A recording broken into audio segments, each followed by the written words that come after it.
Alright, let's continue talking about drone regulations, and we've been talking about operating rules. So let's talk a little bit about alcohol, drugs, and can we use them, can we not?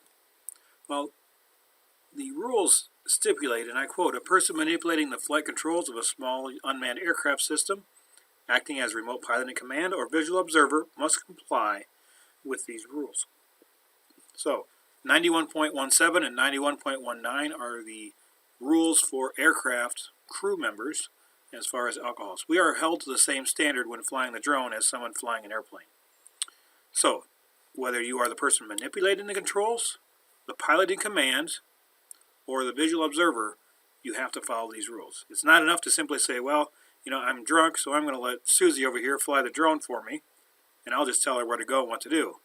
You're the pilot in command. You still have to follow these rules. You can still get an OWI even though you don't even have the drone controls even in your hand. You can still be cited. So keep that in mind. So what are the rules?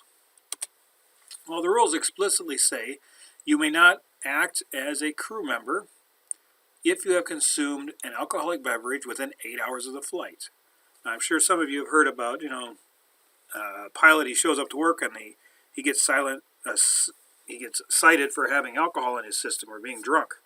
Now, that doesn't mean that he walked into the aircraft stumbling drunk, although sometimes I've heard that that's actually happened. More often than not, what it means is this, number one, I hear has been violated. These pilots are under tight schedules. Sometimes airplanes get in late at night at 2 a.m. or so, and the pilot's got a 6 a.m. or an 8 a.m. flight out the next day because it's just a stopover. He's getting a couple hours of sleep before he heads on his next leg back home. What's he do? He comes in, he's done with his paperwork about 2 a.m., so he goes to the bar on the way to the hotel just to get a nightcap, just to kind of relax a little bit before he goes to sleep. Well, he shows up to work the next day at 7 a.m. It hasn't been 8 hours since he had that alcoholic beverage. He is going to receive an OWI, even though there may not even be any alcohol in his system anymore. They're very strict on this because when you got things flying through the air, they just don't want anybody to have any chance of any impact of alcohol impacting their decision making. So within 8 hours of consumption, you can't fly. This includes NyQuil. Keep that in mind. NyQuil has alcohol in it. So if I take NyQuil at 8 p.m., I can't fly until at least 8 hours later. Something to keep in mind. Not sure why you would want to fly if you're feeling sick, but anyway, that's just something to think about. You're also not allowed to fly while under the influence of alcohol itself. So you can't have a blood alcohol content of 0.04 or be within 8 hours. So a double thing to consider there that's not in, for our cars. Our cars, as long as we're under the 0.04, we can go drive. No big deal. But with the situation here, you've also got the 8-hour impact. Only in emergency situations is that 8-hour situation waived. I can't really give you a good example off the top of my head where that may come into play, but unless maybe it's like a tsunami's coming in, they got to get the airplane gone or something. But only in an emergency are they going to waive either of those two components of the alcohol content in your system. Also keep in mind that law enforcement at the local level can actually test you for alcohol. If you're flying the drone in the park and they suspect you of being drunk, they can administer a breathalyzer.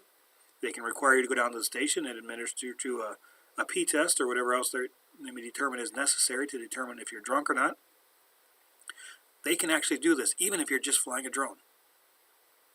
Even if you're not a commercial drone operator. If the police think you are drunk flying a drone, they can check you out. This is not just a rule that's exclusive to commercial drone pilots. It applies to everyone. Can you imagine little Jimmy walking into work the next day going, I got an OWI. Well, what were you doing? Oh, I was flying my drone in the park celebrating my birthday. Yes, that OWI you get flying the drone counts the same as an OWI driving your car. Something to remember. If you get an OWI flying the drone, it's going to impact your driver's license. Just like if you get an OWI with driving a car, it's going to impact your drone license. They go hand in hand. And so yes, it is possible to get an OWI without even being in the car or having the drone controls in your hand, because remember, the pick, pilot in command, and the observer are both required to follow these rules along with the person manipulating the controls. In addition to that, we're also not allowed to carry any narcotics, marijuana, depressants, or stimulants on the aircraft. So my buddy over there in the other end of the park goes, "Hey man, got any more cigarettes?" I'm like, "Sure, I'll throw it on my drone, I'll fly it over to you, because it's kind of cool, I'm showing off." That's a violation. You're not allowed to put any... Now, full disclosure, I've never done that, I have no plans of doing anything like that, but it is illegal to carry any of those sort of things on your drone. There are some groups who are applying for exemptions to this. One of them happens to be out in the Rocky Mountains, and they're looking at it more for situations where you have an avalanche. Maybe somebody's been found by a helicopter or by a drone, and they're injured, and they want to fly some medication out to them to help it relieve the pain. Under current rules, you can't do that. Well, what they want to do is actually be able to take a drone, put some basic first aid medical equipment on it, and fly it to the person. And so they're applying for an exemption to this to be able to do that. And as we'll talk about later on, the FAA has a mechanism in place to allow companies like that to actually say, hey, this is what we're looking to do, and they can get exemptions from these rules for those specific instances. The next thing to talk about is daylight operation. When should we and when should we not be flying the drone? The rules explicitly state no person may operate a small drone during the night. It's dark. The drones don't have good lights on them as they come from the manufacturer, and so it's going to be awful hard for an airplane flying at 200, 300, 400 mile an hour potentially to see that little machine until it's too late. It also says no person may operate an unmanned drone during periods of civil twilight unless you have anti-collision lighting. Now, what's civil twilight? Well, that's the period that begins 30 minutes before sunrise and ends at sunrise, and it's the 30 minutes after sunset. So basically, you and I cannot operate our drone more than 30 minutes after sunset, and we can only operate it from sunset on if we have anti-collision lighting.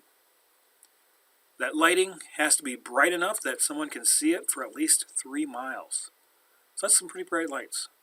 Think about those airplanes flying through the sky at 40,000 feet. We can see the lights when they're flashing as they're flying. Those are bright lights. Our little drones, they don't have those natural lights on those.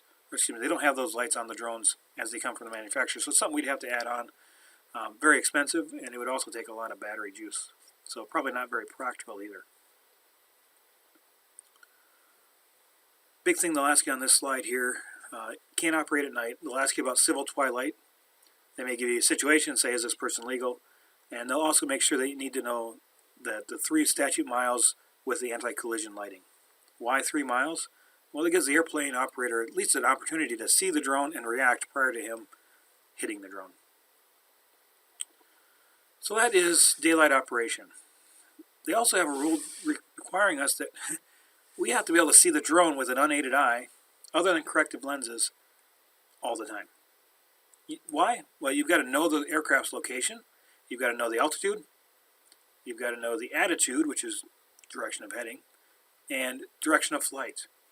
You need to be able to observe the aircraft so that you can avoid other aircraft and hazards. As you are the smallest operator, the most nimble of any operator that's around, you are responsible for avoiding everybody else. So that airplane that's flying into your vicinity, you have to avoid them. They don't have to avoid you. So you need to know where it's at all times, because you are the one that has to get out of everybody else's way. You're the little brother, and the big boys are coming through. Throughout the entire flight, the ability to describe must be exercised by either you, the remote pilot, and the person manipulating controls, or a visual observer. So again, you can use those visual observers, and one of the main reasons we use that might be for photography. If I'm taking a photograph, I might be looking at this little iPad screen trying to get the drone positioned just right to take a photograph. Well, if I'm doing that, I'm not able to watch for that airplane coming by or something else around. And so having that visual observer with me allows me to maintain visual line of sight while at the same time not having to focus directly on the drone myself. The requirements when a visual observer is used. So if we're going to use a visual observer, what do we got to do? What do we got to follow? The visual observer has to do these components. Number one, You have to be in communication with the remote piloting command at all times. It's got to be effective. It can't be one of those deals where, oh, I got to dial the guy up and it takes you 10 seconds to make a phone call to call him. You got to be in direct communication. He sees something, he can immediately talk to you. So a walkie-talkie or having an active phone line between you is critical. The remote pilot must also ensure the visual observer is able to see the airplane. Yeah, imagine that. He's got to be able to see the airplane, which basically means that I'm flying it. If the remote pilot starts saying, hey, it's getting out of my range, I can't see it, you need to bring it back closer to the visual observer, or the visual observer needs to move with the drone, keeping it in his sight at all times. Lastly, the remote pilot in command, manipulating the flight controls, and the drone and the observer must coordinate to scan the airspace. You have to maintain awareness of the position through direct observation. So basically what it's saying is there can't be a time while you're flying that the drone is out of someone's sight. Somebody has to be able to see it at all times. Might not be the same person at every moment of the day, but while it's flying, someone has to see it at all times. You've got to know where the airspace is, and so you can't have somebody flying the drone and everybody looks at the iPad while it's flying. Somebody's got to keep their eyes up there and be able to see it at all times.